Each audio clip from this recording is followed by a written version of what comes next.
Well, there aren't many games like that where the teams played so extremely hard, even though they might not have been making the plays offensively that we both would have liked to make. Two great three-point shooting teams that weren't able to make shots. Fitting that it comes down to the wire. So, I credit our guys for being able on the defensive end to have the intensity through 40 minutes. Coach, what was the plan there? Cal Poly makes that three, and then you come back. Were you going for the three, or just a shot, or? Yeah, no, we had an option.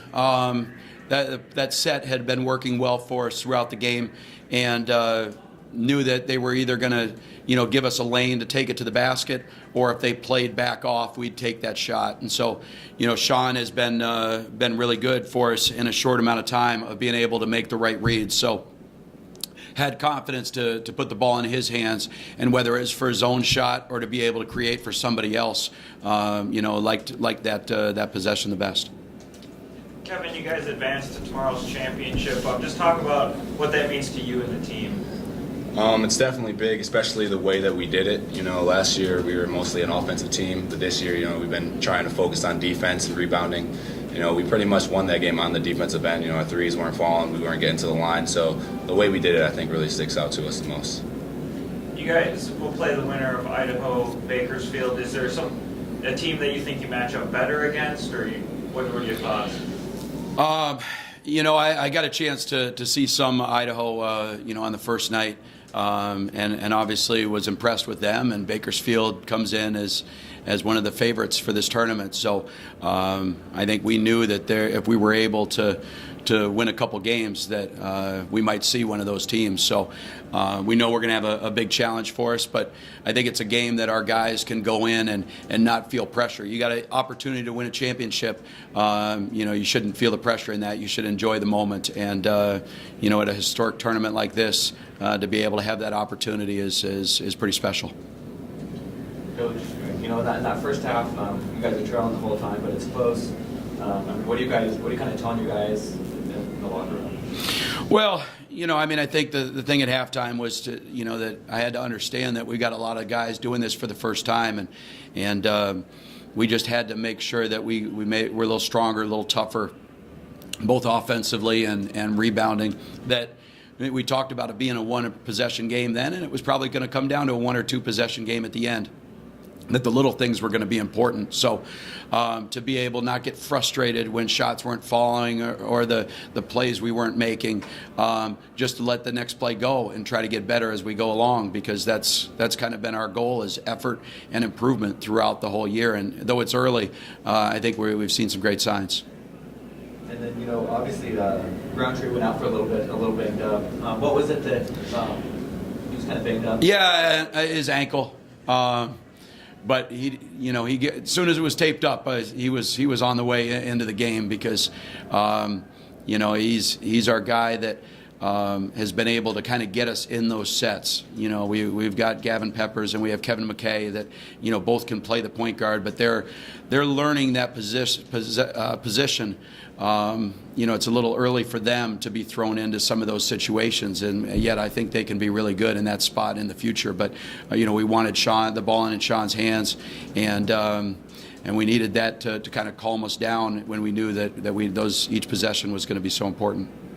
And what does that kind of say about him having, he didn't have a great game up until that point, and he's banged up a little bit, and then he does come in right away and hit that three. You guys still have that trust in him? We do.